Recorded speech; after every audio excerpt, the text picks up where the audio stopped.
Boa noite, pessoal. Estou aqui para ser o mediador, né, dessa palestra de encerramento aqui do terceiro ISTB. Né? Meu nome é Carlos Alexandre Abel, sou professor aqui da Escola de Ciência e Tecnologia da UFRN. Também faço parte do corpo docente do programa de pós-graduação de Ciência, Tecnologia e Inovação. E essa nossa palestra de encerramento do nosso evento, né, o terceiro ISTB. O tema vai ser o papel da inovação no desenvolvimento econômico, né? E o palestrante vai ser o professor Paulo Gala, né? Vou falar rapidamente aqui do currículo dele, né? O professor Paulo Gala é graduado em Economia pela FEA USP, mestre e doutor em Economia pela FGV, né, em São Paulo. Foi pesquisador visitante nas universidades de Cambridge e Columbia, em Nova York. Foi economista-chefe, gestor de fundos e CEO em instituições do mercado financeiro em São Paulo. É professor de economia na FGV desde 2002. Né? E Brasil, uma economia que não aprende, é o seu último livro. Então, professor Paulo Gala, obrigado pela presença. Né? Assim que você quiser, pode começar. Bom, obrigado, Carlos. Antes de mais nada, dizer que é um prazer, né? Agradecer o convite e estar aqui com vocês. Só perguntar se você está me vendo bem, me ouvindo bem? Parece que está tudo certo aqui na transmissão, Tá certo, estou ouvindo bem. Legal. Bom, eu separei aqui um tema para falar para vocês que é meio óbvio, né? E que é o tema que eu talvez possa contribuir alguma coisa, que é o tema dos aspectos econômicos da ciência, tecnologia e inovação, né? Como é que a gente aborda isso da ótica econômica, especialmente da ótica do desenvolvimento econômico, né? Porque essa é uma área de pesquisa fundamental para entender riqueza e pobreza das nações, né? Para entender, por exemplo, por que o Brasil está encalacrado aí nessa situação que a gente chama de armadilha da renda média, né? Que é um nível de renda per capita de 10, 12 mil dólares que não consegue... países que estão nessa armadilha da renda média não conseguem avançar para 20, 30, 40 mil dólares, que são níveis de renda per capita bastante elevados e, portanto, de países ricos. Né? Então, o primeiro aspecto que eu queria destacar aqui, econômico, da questão de ciência, tecnologia e inovação, é que o conhecimento, né, e vamos colocar meio como sinônimo tecnologia e inovação, né, só para facilitar aqui o meu raciocínio de economista, vamos colocar que a inovação, o conhecimento, especialmente o conhecimento tecnológico, tem um valor de mercado muito grande, né? Tem um valor econômico muito grande. Então, as empresas, obviamente, buscam inovação e buscam conhecimento tecnológico proprietário para poder ter mais lucro. Né? No final do dia, a inovação e o conhecimento tecnológico eles são drivers de maior lucratividade e até mesmo de poder de monopólio, né? Que os economistas chamam de poder de monopólio. Então, uma empresa que tem uma tecnologia proprietária, uma marca, uma patente, ou que consegue produzir inovações que outros não conseguem, ela adquire um poder de monopólio. Esse poder de monopólio vai representar lucros mais elevados, salários mais elevados para os trabalhadores dessa empresa. Então, existe vamos dizer assim, um motor que empurra empresas a inovarem, né, e a desenvolverem conteúdo tecnológico cada vez mais sofisticado, que é o próprio driver do lucro, da lucratividade e do poder de monopólio. Né? Com isso, não quero dizer, obviamente, que não exista concorrência na inovação. Né? Várias empresas concorrem por inovar, né? Então há uma tentativa de esse poder de monopólio que é criado, ele desencadeia uma tentativa de outras empresas buscarem, né, lutarem para se apropriar dessa margem, desse lucro econômico. Então, o que a gente vê é que a gente chama em organização industrial de uma concorrência monopolística ou de oligopólios, enfim, uma dinâmica em que as empresas tentam proteger suas posições de mercado, de conhecimento técnico e tecnológico para manter a sua posição de lucro. Né? Então, essa perspectiva que eu estou colocando aqui como inicial, ela é muito importante para entender a dificuldade do enriquecimento e do desenvolvimento econômico. Né? Porque acho que quem tratou muito bem disso foi o Paul Romer, né, o ganhador do Nobel em 2015, se não me falha a memória, né? Paul Romer diz, uma das grandes contribuições dele, aliás, a principal foi a formalização dessa questão de investimento em P&D, de modelos de crescimento de longo prazo com o chamado desenvolvimento tecnológico endógeno, né? Mas a questão chave da modelagem do Romer é mostrar que o conhecimento ele é um bem quase público, ele não é um bem público, né? Se o conhecimento fosse um bem público, a situação seria muito mais simples, porque ao descobrir, ao inovar, né, ao dominar novas tecnologias, se essas tecnologias fossem públicas, todas as empresas do mercado, todas as empresas do mundo e todos os países do mundo teriam acesso a isso, né? Então, portanto, se o conhecimento tecnológico, e veja que eu estou chamando aqui, estou colocando meio como sinônimos, né? O conhecimento tecnológico, a inovação, a própria ciência, né? Eu estou meio que misturando tudo de maneira grosseira, mas só para facilitar o nosso esquema econômico de análise. Então, se tudo isso fosse um bem público, não haveria problema, porque cada descoberta iria automaticamente ser transferida para todas as empresas do mundo e para todos os países do mundo, né? Num certo sentido, tem um lado do conhecimento que ele é público. Aliás, por isso que a gente chama de quase público. O que é um bem quase público? Um bem quase público é um bem que é não rival, porém excludente. O que é um bem não, com perdão do economês aqui? Um bem não rival, porém excludente, é um bem cujo consumo de uma pessoa, de um consumidor, não impede o consumo de outra pessoa, né? Mas ele é excludente porque você pode, de alguma maneira, restringir o acesso a esse bem, né? Por exemplo, um bem público puro, iluminação pública, né? Iluminação pública é não rival, porque se alguém está usando essa iluminação não impede que outra pessoa use, e ela é não excludente, porque qualquer pessoa que passar ali perto vai ter acesso àquela iluminação, né? A tecnologia em geral, o conhecimento tecnológico em geral, ele é quase público, porque ele é não rival, mas ele é muitas vezes excludente, né? Então ele é excludente na dimensão de que uma empresa tem uma patente ou tem um conteúdo tecnológico, né? Por exemplo, carros, né? Fazer carros é uma tecnologia que é pública, né? A ideia de fazer um carro, todo mundo sabe como faz um carro, mas na prática de se fazer o carro, ele vira quase público. Por quê? Porque a gente tem empresas com marcas proprietárias e tecnologias proprietárias que fazem carros. Então, quando a gente fala do mercado de carros no mundo, existem apenas 15 países do mundo que são capazes de fazer carros. E a gente conta nos dedos a quantidade de marcas, né, de empresas que são capazes de fazer carros. Talvez 20 empresas, não mais do que 30 empresas no mundo. Então, está aqui um belo exemplo, né? O carro não é um bem público, né, no sentido de que as empresas protegem aquele conhecimento que elas têm na produção de carros, na manufatura de carros, e isso dificulta outras empresas, né? Isso cria a tal das barreiras à entrada, né? Lembra em organização industrial que o conteúdo tecnológico proprietário e patentes criam barreiras à entrada, e essas barreiras à entrada criam um ambiente não competitivo, né? Ou, na melhor das hipóteses, de uma concorrência monopolística, né? Quando, na verdade, na maioria das vezes a gente está falando de oligopólios mesmo e eventualmente até monopólios, mas o fato é que essa característica do bem, do conhecimento de não ser um bem público acaba criando barreiras à entrada e acaba criando um ambiente não competitivo no processo de desenvolvimento econômico, né? Então, acho que esse tema é fascinante porque ele, na verdade, ele toca várias áreas do conhecimento, né? De ciência, tecnologia, inovação e de economia, porque, vejam, a gente precisa, para falar de desenvolvimento econômico, que é esse processo em que os países enriquecem, em que as cidades enriquecem, que os estados enriquecem, a gente precisa falar de domínio tecnológico, né? Aliás, da perspectiva da complexidade que eu venho pesquisando há um bom tempo, a mensagem-chave é que o aumento de complexidade, o aumento de sofisticação produtiva é o que leva uma cidade, um estado, uma região, um país à riqueza, né? E esse aumento de complexidade econômica ou de sofisticação produtiva passa necessariamente por um domínio tecnológico maior, né, por conhecimento tecnológico proprietário, eventualmente patentes, né? E, portanto, ele já implica um conhecimento da questão de estruturas de mercado e de organização industrial, né? Que eu dizia há pouco, a gente precisa...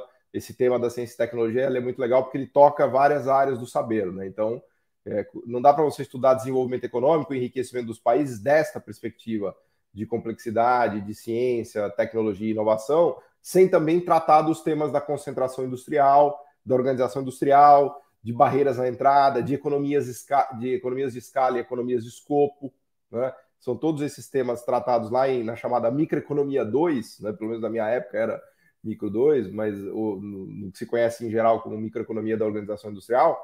Mas isso também precisa ser transposto para a discussão de desenvolvimento econômico de longo prazo, nesse contexto de inovação, de ciência e tecnologia e de conteúdos tecnológicos proprietários, né? Então, se a gente enxerga o mundo dessa maneira que eu estou contando aqui para vocês, e que maneira é essa? É a maneira em que os países ricos dominam as tecnologias mais relevantes, né, que existem no planeta, são donos das patentes dessas tecnologias, né, tem as marcas mais fortes, tem uma economia de escala e economia de escopo muito grande na produção desses bens e serviços, porque eles já são players dominantes, eles são incumbentes, como a gente diz no jargão de organização industrial, né? Então, neste mundo, os países pobres e emergentes como o Brasil têm muita dificuldade de bater justamente esses players dominantes. Então, é como se a gente estivesse num problema de microeconomia de organização industrial, em que 2 ou 3 firmas mandam num determinado mercado, porque elas têm a marca, elas têm a tecnologia, elas têm a patente, elas inovam, né? Elas inovam porque elas estão na fronteira daquele mercado, né? Então, imagine que tem ali 2 ou 3 firmas que são dominantes, e aí tem algumas firmas entrantes que tentam ocupar espaço do mercado concentrado. Esse é o raciocínio típico de concentração industrial. Agora, vamos fazer uma transposição disso para o ambiente do desenvolvimento econômico e da disputa entre nações. Então, imagine que as nações ricas dominam o espaço produtivo, né, da maioria dos bens complexos e sofisticados, e os países pobres e emergentes são entrantes nesses mercados. Vejam que, com isso, eu não quero dizer que o comércio é um jogo de soma zero, que também é uma velha discussão entre economistas, né? A ideia de que as nações disputam comercialmente e que se uma ganha, a outra perde. Não, o comércio mundial está longe de ser um jogo de soma zero. O comércio mundial é um jogo de ganha-ganha, né? Em que quando as nações entram em comércio, elas, ao usar suas vantagens comparativas, elas levam produtos a preços mais baratos para o mercado mundial, compram produtos a preços mais baratos, né? Claro que você não pode ficar vítima da sua vantagem comparativa se ela é uma vantagem comparativa em bens simples, né? Em bens não complexos, você precisa tentar subir a escada do conhecimento tecnológico, mas o fato é que o comércio mundial ele não é um jogo de soma zero, ele é um jogo de disputa em que as transações comerciais geram bem-estar para todo mundo. Só que dizer que elas geram bem-estar não significa dizer que elas são feitas num espaço de livre concorrência e num espaço de simetria de relações. Na verdade, o jogo do comércio mundial é feito num espaço extremamente assimétrico, né? Ele é feito num espaço de organização industrial concentrada, conforme eu explicava há pouco. Então, o Brasil ele vai trocando em miúdos, né? Ligando a tecla SAP. Uma empresa brasileira se quiser fazer carros, vai ter que bater a BMW, vai ter que bater a Mercedes, vai ter que bater a Toyota, vai ter que bater a Hyundai. Uma empresa brasileira de químicos, nacional, se quiser competir no mundo, vai ter que competir, sei lá com a Bayer. De medicamentos, vai ter que bater a Pfizer. E por aí vai, né? De maquinário, vai ter que bater as gigantes alemãs, os gigantes de maquinários nórdicos. Então, a gente sempre pode pensar no desenvolvimento econômico a partir do contexto de organização industrial, de concentração de mercados, em que os incumbentes são os países ricos e os entrantes são os países pobres de renda média, né? Aliás, isso ficou muito bem modelado pelo Paul Krugman, depois da nova teoria do comércio internacional, ficou muito bem modelado pelo Paul Krugman com a ideia de economias de escopo e escala, né? Quando você tem comércio entre países com níveis de renda per capita muito diferentes, ou firmas que entram em comércio, ou regiões que entram em comércio, se há uma diferença muito grande de economias de escala, os resultados tradicionais de comércio mudam, né? Então você pode ter uma situação em que a abertura comercial pode ser nociva para uma região se ela tiver pouca economia de escala quando comparada com a quantidade de economia de escala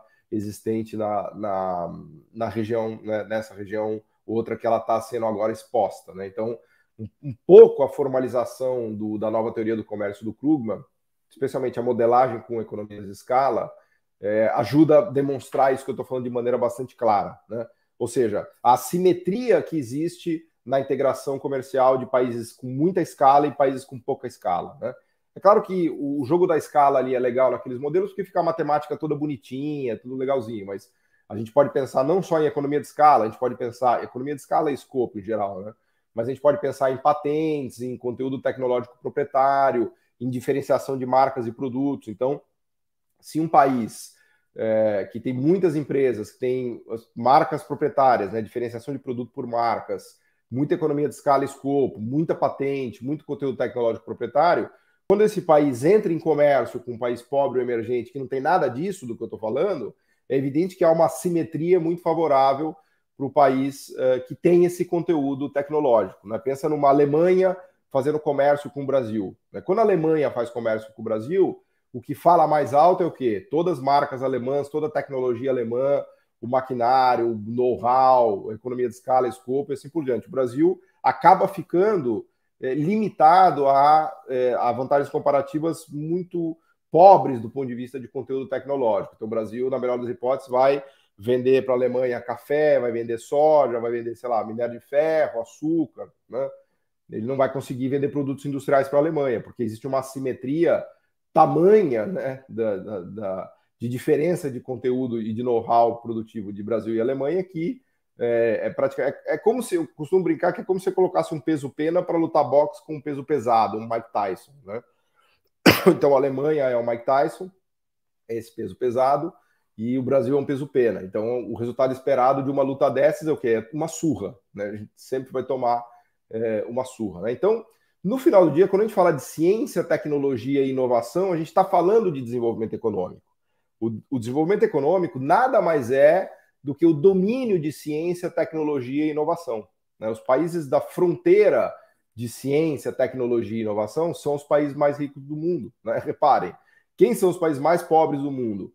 Os africanos, subsaariano, a Ásia Central, né? A Ásia do Oriente Médio e cada vez mais agora a América do Sul, né? E América Central e Caribe. São países que têm baixo domínio de ciência, tecnologia e inovações, né? Então, entender ciência, tecnologia e inovação é entender o que é o desenvolvimento econômico, né? Uma maneira relativamente simples de explicar por que o Brasil não é um país desenvolvido, porque ele não tem domínio de ciência, tecnologia e inovação, e se deixado ao sabor do mercado, né, a partir de tudo isso que eu estou colocando aqui para vocês, o resultado esperado, né, de uma abertura econômica, de um livre comércio, pura e simplesmente, é o quê? Nenhum, né? Nenhum no sentido de que as estruturas já de produtos sofisticados, bens e serviços sofisticados, já estão dominadas pelos países ricos, que são os proprietários, né, de tudo isso que eu falei.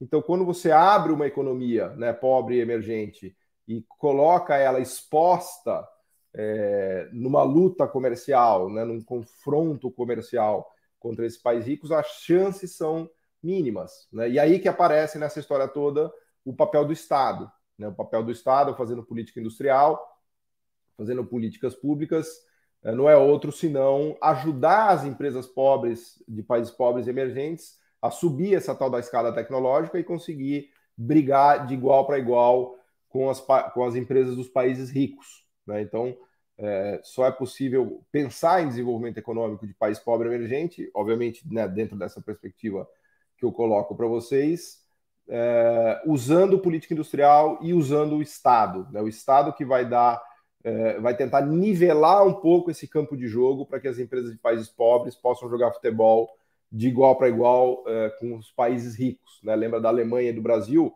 A gente toma o 7-1 da Alemanha direto, porque as empresas da Alemanha atacam aqui de cima e as empresas brasileiras atacam aqui de baixo. Então a gente só conseguiria nivelar esse campo de jogo com a ajuda do Estado brasileiro, com financiamento público, com o BNDES, com compras de governo, com conteúdo nacional, com tarifas, com subsídios, com todo esse pacote, né? E é evidente que o uso desse pacote, que os economistas chamam de política industrial, não pressupõe sucesso, né? Vale dizer, não basta um governo se aventurar a fazer essas coisas para que ele tenha sucesso necessariamente. Aliás, a história dos últimos 30 ou 40 anos de política econômica e de política industrial de todo mundo emergente, não só do Brasil, é uma história de fracasso, né? Poucos países conseguiram avançar nesse combate, né, de marcas e de produtos com os países ricos. Talvez eu destacaria aqui, a gente conta no dedo, é Coreia do Sul, é Israel, é Irlanda, um pouquinho Hungria, Singapura também, e só, assim, para 30, 40 países que não conseguiram subir, a Turquia é um caso interessante, tem conseguido avançar também, né? Mas para meia dúzia que a gente acha, tem 40 que não conseguiram, né? Então esse é um outro alerta que precisa ser feito, né? O fato de se usar a política industrial por si só, ou seja, de usar esse pacote de medidas de governo, não traz garantia de que o país, o pobre emergente que está usando isso, terá sucesso. Tá?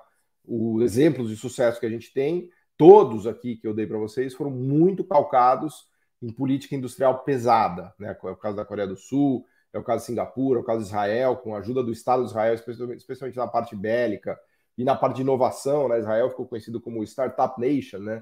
E é interessante porque quando você mergulha nos processos de inovação de Israel, né, e tem vários livros, eu conversei com muitos pesquisadores já dessa área, eles falam que o papel-chave da inovação em Israel está no Estado, porque o Estado de Israel coloca bilhões de dólares em pesquisa de novas tecnologias, e claro que a maioria delas são tecnologias bélicas, né?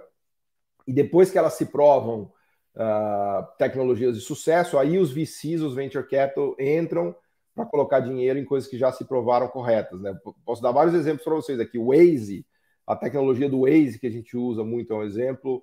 A tecnologia de reconhecimento facial também teve papel-chave do desenvolvimento lá em Israel e por aí vai. Né? Então, Singapura, Israel, Coreia do Sul, Turquia, mais recentemente, Irlanda, cada um com a sua especificidade. Claro que eu estou falando país que não é nem país, é só uma cidade, país pequeno.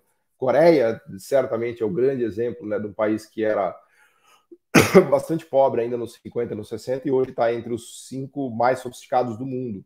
Quando a gente olha o índice de complexidade da Coreia do Sul, hoje é impressionante, ela já é top 5. Né? Então, é um país que saiu da produção de peruca de cabelo, de guarda-chuva, de bicicleta e de seda, para fazer hoje equipamentos de 5G, de última geração, de chips de semicondutores, químicos, carros, navios, equipamento bélico, assim, you name it, né? A Coreia do Sul é um super exemplo de avanço. Então, vejam que interessante, né? A ideia de ciência, tecnologia e inovação, ela praticamente se confunde com a ideia de desenvolvimento econômico, né? Na perspectiva que eu trago aqui. Então, não existe desenvolvimento econômico sem ciência, tecnologia e inovação. Não há, simplesmente não há. Você não vai achar, com exceção de países, sei lá, que têm reservas de petróleo gigantescas e com uma população muito pequenininha, né? Tipo, sei lá, Trindade e Tobago, né? Mas com raríssimas exceções, você não vai encontrar um país de renda per capita de mais de 30, 40 mil dólares que não tenha um domínio muito forte de ciência, tecnologia e inovação. Né? Então, isso na minha cabeça, é quase que um sinônimo de desenvolvimento econômico. Né? E o processo, né, já estou caminhando aqui para concluir, o processo que nos leva ao desenvolvimento de ciência, tecnologia e inovação depende fundamentalmente da ação do Estado e do mercado. Né? Essa é uma outra coisa que, infelizmente, no Brasil hoje caiu por terra, né? Essa ideia de que o Estado só atrapalha, né? Que tem corrupção, que ele é ineficiente, que ele é um mau gestor e tal. Então, no Brasil, a gente abriu mão completamente da perna do Estado, né? Da ação do Estado tão necessária para o desenvolvimento econômico, especialmente em países pobres e de renda média. Aliás, eu vou até aproveitar o ensejo aqui para fazer uma propaganda do livro novo que acabou de sair. Aliás, o meu livro, O Brasil, uma Economia que Não Aprende, ele resume um pouco disso que eu estou falando agora para vocês. O Complexidade Econômica, que é um livro anterior, ele é mais geralzão, né? Ele faz uma discussão mais do mundo e dessa metodologia de complexidade para se medir sofisticação produtiva e avanço tecnológico. E o último livro que eu escrevi com o André Roncalho, O Brasil, uma Economia que Não Aprende, coloca o holofote no Brasil. Né? Então a gente tenta olhar o Brasil, o que o Brasil fez ou não fez, comparar com outros países, o que outros países fizeram ou não fizeram, né? Para tentar trazer lições. Mas eu menciono isso aqui para dizer que o André Roncalho acabou de publicar um novo livro, junto com também meu amigo Nelson Barbosa, que foi ministro da Economia em 2000, ali no finalzinho do governo Dilma, cujo título é Bidenomics nos Trópicos, né? Que é um livro maravilhoso, que está muito, muito legal. Tem um capítulo meu lá com o Felipe Augusto, que é um outro economista também que tem trabalhado com o tema da complexidade. E a ideia do livro, né, Bidenomics vem da economia do Biden, né, o economics do Biden. Tem muita gente chamando de Bidenomics, né? E a ideia do livro é pensar nessas ideias do plano Biden, né? Lembrem que o plano Biden já tem no pacote dele quase 5 trilhões de dólares de estímulos de governo, né, de toda a natureza que vocês possam imaginar. Então tem um super pacote de investimento em infraestrutura, em ferrovia, rodovia, aeroporto. Tem um super pacote tecnológico de mais de 50 bilhões de dólares para desenvolver a indústria de semicondutores. Tem vários programas de transferência de renda para educação pública, para saúde pública. Enfim, é uma super resposta que o Biden tenta dar aos dramas da economia americana. Lembrando que os Estados Unidos é um país que passa por um processo de aumento de desigualdade brutal. Aliás, o Trump e o próprio Biden, eles são filhos dessa revolta americana, né? Costumo brincar que o American Dream virou American Nightmare, né? Que a família típica, média americana, hoje está atolada em dívida, não consegue mandar o filho para a faculdade, é uma situação bastante problemática. Então, nesse livro, Bidenomics nos Trópicos, o André Roncalha e o Nelson Barbosa, eles fazem um esforço de pensar tudo que está sendo feito nos Estados Unidos, né, no plano Biden, para o Brasil. O que é que a gente poderia fazer no Brasil? Quais são as adaptações necessárias? Quais são as restrições óbvias que o Brasil enfrenta, que os Estados Unidos não enfrenta? Lembra que os Estados Unidos imprime dólar, né? Isso faz toda a diferença do mundo. Mas o Bidenomics, ele trabalha, né, o Bidenomics, tanto nos Estados Unidos quanto o Bidenomics nos trópicos, né, trabalham todas essas ideias que eu tenho, que eu coloquei aqui para vocês um pouquinho nessa perspectiva da ciência, tecnologia e inovação como o caminho do desenvolvimento econômico, né? Citaria também aqui a Mariana Mazzucato, né, que talvez vocês conheçam, o Estado Empreendedor, esse último livro dela, o Mission Economy, que também trabalha com esse registro de ciência, tecnologia e inovação como caminho para o desenvolvimento econômico, né? E, enfim, toda uma literatura gigante que tem sobre a Ásia, né? Acho que citaria também a Alice Amsden, né, que foi uma grande economista americana que estudou os casos asiáticos, o Asian Next Giant, né, que é a história da Coreia do Sul, um livro dela que eu recomendo muito, que é o Rise of the Rest, né, a Ascensão do Resto, em que ela coloca exatamente essa perspectiva que eu coloco aqui para vocês da ciência e tecnologia como geradores de poder de monopólio, né? Então esses são os aspectos econômicos que eu queria destacar, né? Ciência, tecnologia e inovação geram poder de monopólio. E esse poder de monopólio gera lucros e salários. E esses lucros e salários elevados são o que a gente chama de desenvolvimento econômico, né? Então, por que um engenheiro alemão ganha 15 mil dólares por mês? Por que um engenheiro alemão consegue ganhar 15 mil dólares todo mês? Porque ele está trabalhando numa empresa que tem um domínio tecnológico brutal, que está na fronteira tecnológica, que inova com muita frequência, que tem um poder de monopólio relevante no mercado mundial em que ela opera, e isso se traduz num lucro muito elevado para essa empresa e num salário muito elevado para esse engenheiro alemão, né? Então, quando a gente tiver esta empresa alemã e este engenheiro alemão, o Brasil vai ter uma renda per capita de 50 mil dólares, né? Hoje a gente tem uma renda per capita de 10 mil dólares, porque a gente não tem essa engenharia, não tem essa empresa, não tem essa marca e não tem esse poder de monopólio. Claro que com isso eu não estou dizendo que os alemães estão sozinhos lá, não estou dizendo que eles são monopolistas.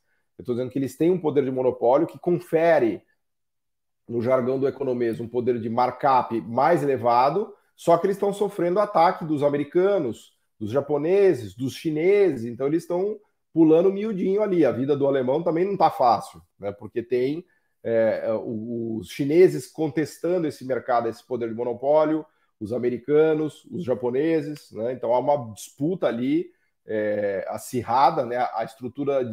Existe uma estrutura de mercado concentrada, mas não quer dizer que tem moleza para ninguém, né? Essas empresas estão inovando, estão se protegendo, estão investindo, estão inovando e tem esse relativo poder de monopólio que confere altos salários e altos lucros, né? Então esse é o contexto, né, que a gente encontra hoje no mundo para tentar se desenvolver. Então você fala assim, mas por que o Brasil está parado nessa renda per capita de 10 mil dólares há 40 anos? Né? A verdade é que o Brasil está encalacrado na tal da renda média. O Brasil chegou em 1980 a uma renda per capita próxima de 10 mil dólares, e até hoje a gente está no mesmo nível. Passados 40 anos, a gente pouco avançou. A gente avançou um pouco, cresceu um pouquinho nos 80, depois cresceu um pouquinho no Plano Real, depois cresceu um pouco na era Lula, Dilma, depois mergulhou, mas o fato é que a gente está ali encalacrado e a gente não conseguiu ver avanços relevantes na ciência, tecnologia e inovação no Brasil.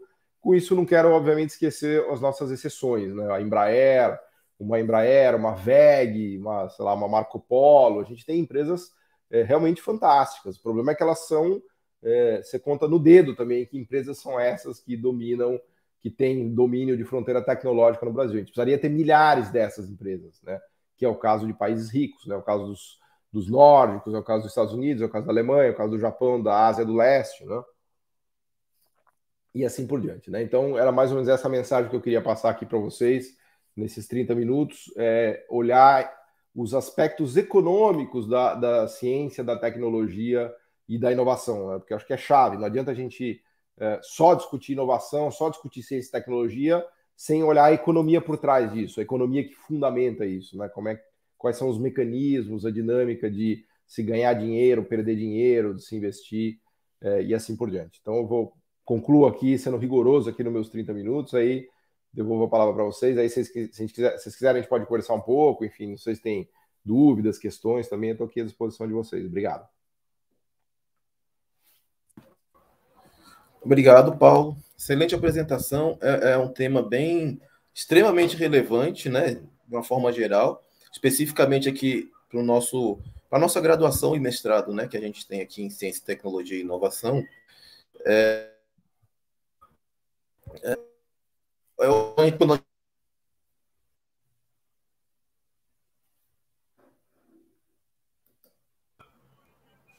Cortou um pouquinho, não sei se foi o meu lado ou o seu lado que cortou, Carlos.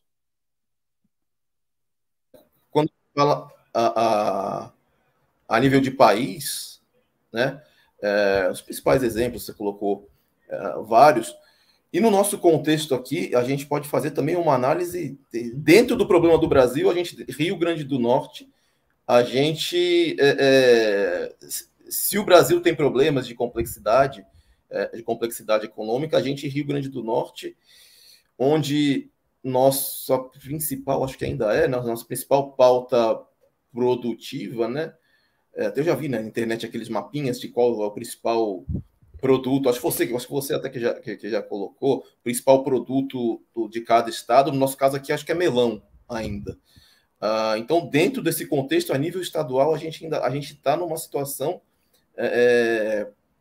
ainda de mais baixa complexidade que a gente tem, né? E eu acho que o nosso principal ponto aqui no mestrado alguma dessas iniciativas que a gente tem tido aqui no Rio Grande do Norte, de tentar suplantar de alguma forma, né, pelo menos tentar alguma coisa nesse sentido, esse problema que é basicamente o que você colocou, desenvolvimento econômico e inovação. Tá? Inovação, o nosso mestrado, o pessoal tentar desenvolver, um dos objetivos aqui, o principal, é desenvolver novos negócios de base tecnológica. Então, tem saído algumas empresas, né, algumas startups aqui na UFRN, tentando entrar nesse caminho, pensando a nível estadual, de uma complexidade econômica maior, tá? Tentar evoluir nesse sentido. Então, esse tema, essa palestra tem, por isso que a gente quis convidar você, que tem a relação completa com o que a gente está tentando fazer aqui, né, no nosso estado, e especificamente no nosso curso também. Tem algumas perguntas aqui, tá? Tem aqui o pessoal elogiando, o pessoal gostou bastante da palestra, tem alguns comentários aqui quando você colocou aqui, né, falou da questão da Alemanha e Brasil, o pessoal colocando sempre 7-1, mais um 7-1, coisa nesse sentido. Tem a pergunta aqui do Felipe Zumba, né, que é professor nosso também, professor substituto, sou voluntário atualmente aqui no nosso curso de graduação, que ele coloca: no que tange a armadilha de renda média, quais seriam os principais entraves para que possamos superar esse status quo? Então, você falou do Rio, eu até me lembrei do Rio Grande do Sul. O Rio Grande do Sul ele está entre os 3 estados mais complexos do Brasil. Então, vocês podiam se inspirar no nome, né? No Rio Grande do Norte, no Rio Grande do Sul. Mas no final do dia, as regiões mais pobres têm esse desafio de subir a tal da escada tecnológica. Subir a escada tecnológica, entrar em atividades mais complexas, de mais conteúdo tecnológico. Só que o diabo da questão é que essas atividades já estão dominadas por países, por cidades ou por regiões que são mais ricas. Então, por exemplo, dentro do Brasil, São Paulo tem essa posição dominante. Então, os bens mais complexos do país, via de regra, são produzidos em São Paulo. São Paulo é o fornecedor do resto do Brasil. Claro que São Paulo também compete com Santa Catarina, com o Rio Grande do Sul, né? Para os países para os estados mais pobres, para as regiões mais pobres, fica o desafio de tentar competir com esses estados mais ricos. Agora, eu destacaria 2 pontos aqui específicos aqui, Felipe. Primeiro você não vai competir em todos os produtos. Você precisa procurar o que você tem do que a gente chama de vantagem comparativa adjacente. Então, não é para você ficar só exportando melão, como você disse, né? Que essa é uma vantagem comparativa, mas você precisa procurar alguma coisa próxima do que você já faz. Então, eventualmente, o Rio Grande do Norte poderia desenvolver maquinário ligado a processamento de frutas. Estou dando um chute aqui do meio de campo, tá? Mas a ideia de vantagem comparativa é você desenvolver uma atividade mais sofisticada, mais complexa, porém próxima do que você já faz. Porque não dá para você fazer um salto heróico de sair do melão e produzir semicondutores em Rio Grande do Norte. Então, precisa ter um passo a passo nisso. Tá? Essa é a primeira sugestão que eu daria. A segunda é que o Estado precisa estar envolvido nisso junto com instituições de pesquisa, como é o programa de vocês. O que a gente vê em todos os processos bem-sucedidos de subida de escada tecnológica é que sempre existe a iniciativa privada, instituições de pesquisa, universidades, institutos de pesquisa das mais variadas formas e governo, né, instituições de fomento. Vou até dar um exemplo aí próximo de vocês. Os parques eólicos do Nordeste. Os parques eólicos do Nordeste só vingaram porque teve a mão do BNDES, do Banco de Desenvolvimento do Nordeste, teve o papel-chave da iniciativa privada brasileira que tomou o risco também de construir os parques no Nordeste, teve um papel, inclusive, da WEG, que faz turbinas eólicas que são usadas nos parques eólicos. Então, a segunda mensagem que eu queria dar é que existe uma articulação que a gente chama de uma espécie de uma tríplice aliança, né, do Estado, do mercado e das instituições de pesquisa. Né? Então, ficar sentado achando que o mercado vai desenvolver ciência e tecnologia e inovação não funciona. Não funciona. A ciência, tecnologia e inovação elas dependem de uma ampla articulação, que aliás o List chamava lá atrás, já na Alemanha, ele viu que os americanos faziam, né, no século XIX, final XVIII, que ele chamou de Sistema Nacional de Inovação. O Sistema Nacional de Inovação pode ser também pensado em termos de um sistema regional de inovação, no sistema municipal de inovação, no sistema estadual de inovação. E esses sistemas de inovação eles dependem desses 3 pilares, da iniciativa privada, de instituições de pesquisa e do governo. Então, eu acho que essa é uma outra perspectiva também para ter bem clara, né? Outra pergunta, para formar para Azul, né, para colocar as perguntas aqui, é do Tiago, no horário 19h28, para colocar aqui na tela. Professor, qual deveria ser o vetor estratégico brasileiro para crescer em complexidade? A gente tem mais ou menos mapeado já as indústrias, né? A gente tem, por exemplo, o complexo da saúde. O complexo industrial da saúde é uma oportunidade gigantesca que o Brasil tem, porque a gente tem uma capacidade acumulada já muito grande dos institutos, da Fiocruz, do Butantan. A própria indústria ainda tem uma capacidade industrial relevante. A gente tem o SUS, que é uma ferramenta enorme. A gente tem o vetor do óleo e gás também, né? Obviamente, não só ficar extraindo petróleo, mas trabalhar nas máquinas, nos equipamentos, nas sondas, né? Esse é um vetor super promissor. O agronegócio também, a parte industrial, processamento, a parte de energia, por exemplo, etanol não só de cana, mas de milho, enfim, tem uma parte energética aí de processamento industrial energético e de maquinário agro, de química do agro também é um vetor super importante. A parte de indústria da defesa também, lembra a Embraer? A Embraer ela é um pouco filha da indústria da defesa, né? Aliás, as cartas no Brasil de longa distância, elas começaram a ser entregues a partir da Embraer, foi uma encomenda do governo para a Embraer com aqueles jatos, não sei, me lembro nem se era o Tucano, você precisava mandar uma carta nos anos 70, né, 80, de São Paulo para Manaus, ia num avião da Embraer, né, correio aéreo. Então esse também é um outro vetor. Tem vários, assim, o Brasil, o fato de você estar na renda média diz que você já avançou muito, você já conseguiu chegar numa renda per capita ao mesmo tempo uma boa notícia e uma má notícia, né? Porque você já avançou, caminhou muito em relação à pobreza, mas ainda está muito aquém em relação à riqueza, mas existem vários potenciais, né? Eu destacaria para já esses 4 aí, do agro, saúde, óleo e gás e indústria da defesa.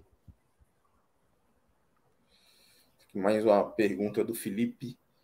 A disparidade tecnológica do Brasil no cenário mundial nos induz a fazer um esforço hercúleo. Nessa direção, deveríamos entrar em uma vanguarda tecnológica ou tentar concorrer com os atuais players? É uma boa pergunta essa, porque a vanguarda já pressupõe que você está na fronteira, né? Então, uma discussão que eu acho importante é o tamanho do salto que você vai fazer. Então, em alguns setores, a gente está na fronteira, por exemplo, a Embraer. A Embraer, eu acho que é uma empresa que está posicionada para buscar a vanguarda, né? Então, por exemplo, hoje eu vi uma notícia lá que ela está trabalhando uma subsidiária para fazer aviões autônomos para o agro, inclusive com uma subsidiária que ela tem nos Estados Unidos. Então, um avião sem piloto para agro, para fazer a irrigação, colocar químicos e tal. Então, tem em alguns pontos, assim, a gente até teria condição, mas via de regra, eu acho que é difícil pensar em vanguarda tecnológica, porque a gente está muito atrasado ainda em termos de domínio, né? Então, eu acho que a gente, assim, e claro, veja, eu não quero ser categórico nessa resposta, porque quando a gente estuda a história das tecnologias, a gente vê que alguns países fizeram movimentos geniais de pular para uma vanguarda de algo que não existia. Um clássico exemplo da literatura são as telas de LCD da Coreia do Sul. Os coreanos, o domínio tecnológico da indústria de televisores era dos Estados Unidos e do Japão, com aquelas televisões de tubo, né? E os coreanos, eles fizeram um tal do leapfrog, né? Eles deram um salto para a tecnologia de LCD de tela plana, que foi extremamente ousado, até porque aquilo não era o padrão da indústria ainda. E o salto foi tão bem sucedido que eles viraram dominantes, eles viraram vanguarda tecnológica, né? Eles estavam já em posição ali nos 80 para tentar e para conseguir dar esse salto, né? Então, essa pergunta do Felipe a resposta não é trivial, tá? Porque às vezes um pulo para a vanguarda pode te dar uma vantagem absurda, mas esse pulo para a vanguarda está longe de ser simples de se fazer, e ele custa muito dinheiro também, né? Então, tem os dois lados aí que eu procurei explorar um pouquinho aqui na resposta. O Mário Madeira perguntou aqui também. Eu sempre acreditei que o Estado é o maior responsável pela tríplice hélice deformada e acredito que piamente que os países ricos não querem que nós nos elevemos mais. O que o senhor acha disso?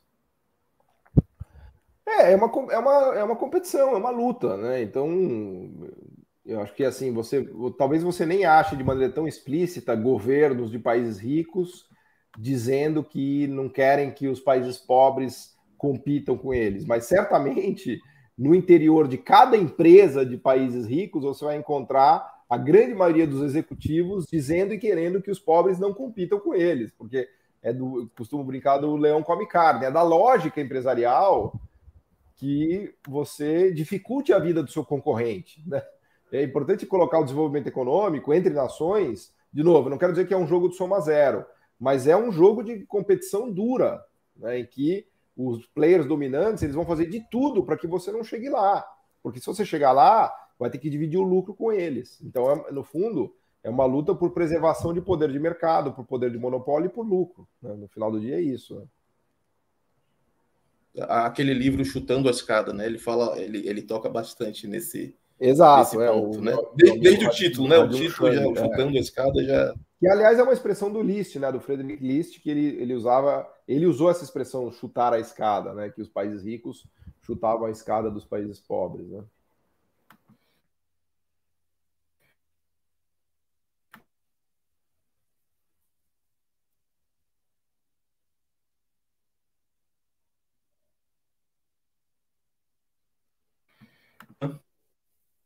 Agora deu uma cortada aí, não sei se você está me vendo.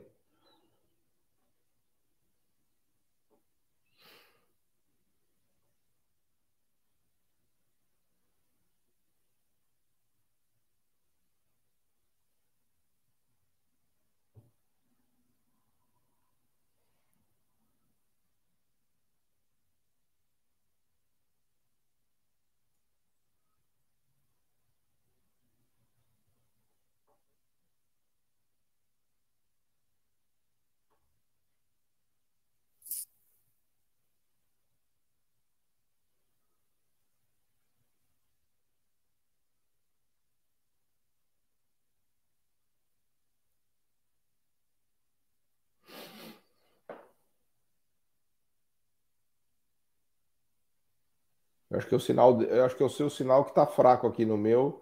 Tem até essa questão que eu estou vendo aqui da Liana. Ó. Quais seriam os mecanismos? Eu acho que foi o seu que caiu, né? Foi eu que caí. Tem essa pergunta aqui da Liana. Ó. Eu acho que eu posso até avançar aqui e meio tentar responder ela, né? Liana, aqui, o pacote de política industrial é aquele que eu mencionei já, é meio clássico, é financiamento público, compras de governo, conteúdo tecnológico, subsídios e tarifas, né? Esse tipo de ação de governo que pode mudar o jogo, né? Para tentar criar complexidade ou estimular a construção de complexidade, né? Dei até um exemplo aqui dos parques eólicos do Nordeste, mas se não tiver uma consciência do governo, seja do governo municipal, estadual ou nacional, para usar esses mecanismos todos, aí fica muito difícil, né? Porque as assimetrias que tem que ser superadas são gigantescas, né? Gigantescas. Né? O Saul pergunta aqui, né, se tem desenvolvimento econômico quando se fazer inovação em empreendimento social. Eu acho que a maior questão relevante, e eu vou colocar aqui empreendimento social como oportunidade, tá? Não existe desenvolvimento possível sem igualdade de oportunidade. Então, tem um papel-chave do governo, dos governos, né, tanto em nível municipal, estadual quanto da União, que é o de fornecer pelo menos saúde, educação e renda mínima. Né? Precisa ter um mínimo de oportunidade para as pessoas poderem desenvolver as suas habilidades, as suas capacidades. Né? Então, um outro desafio, quando a gente fala de desigualdade, de assimetria, um outro grande desafio que a gente tem no Brasil é uma diferença de oportunidades abissal. Né? Então, se o governo não entra, pelo menos oferecendo educação pública de qualidade, saúde pública de qualidade, não tem como a gente avançar, porque o sistema ele é muito desigual. Né? Ocorre que um economista, não me lembro quem agora, chamou de loteria dos CEPs. Né? O que é a loteria do CEP? Se tiver sorte de nascer numa casa rica, você tem oportunidades infinitas. Se você tiver o azar de nascer numa casa pobre, você não terá oportunidades na vida. Então, a loteria do CEP, ela condiciona muito as possibilidades de desenvolvimento econômico de pessoas, de regiões, de municípios e assim por diante. Só o governo consegue reequilibrar isso, reequacionar essa assimetria aí, né?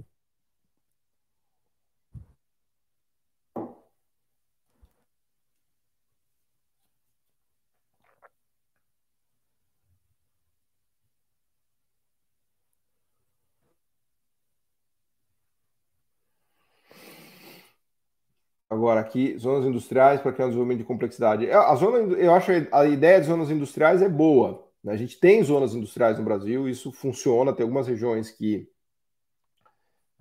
têm caminhado, não precisa ser necessariamente indústria, pode ser zonas de desenvolvimento de atividades complexas. Né? Me vem à mente, por exemplo, o Porto Digital de Recife, que é uma baita iniciativa que tem funcionado, o Porto Digital de Recife.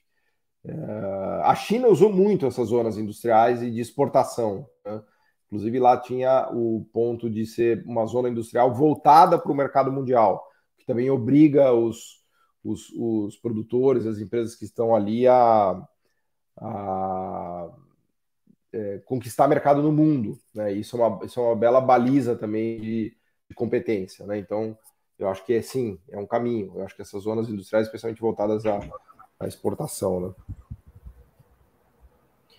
Aqui o Heitor pergunta também da coisa do protecionismo. O protecionismo ele é um pilar só. Precisa tomar cuidado porque só proteger também pode não resolver nada, porque qual é o efeito colateral do protecionismo? Você pode criar um monte de empresas ineficientes dependentes da tarifa.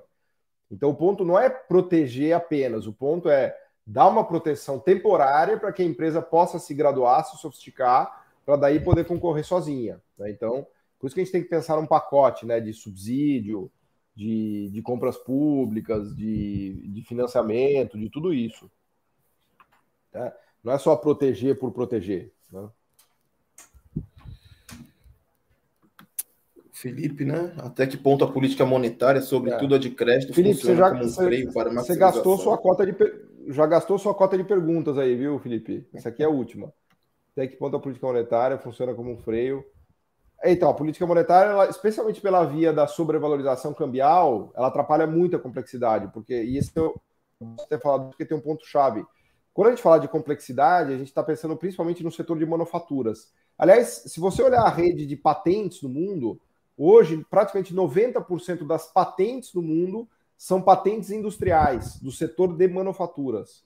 Então, a política monetária pode atrapalhar na medida em que uma taxa de juro muito alta pode, primeiro, apreciar a taxa de câmbio, o que dificulta o desenvolvimento do setor industrial e aumentar o custo de capital para as empresas, né?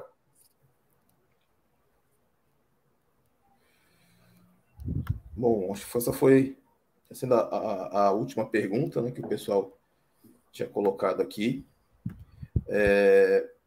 Bom, novamente, agradecer pela palestra, Paulo, muito enriquecedora. O tema, de novo, um tema bem relevante, bem relacionado com o que a gente tem tentado fazer por aqui, na universidade, no nosso curso e no Estado como um todo. Bom, acho que todo mundo conseguiu aproveitar, aprender mais um pouquinho.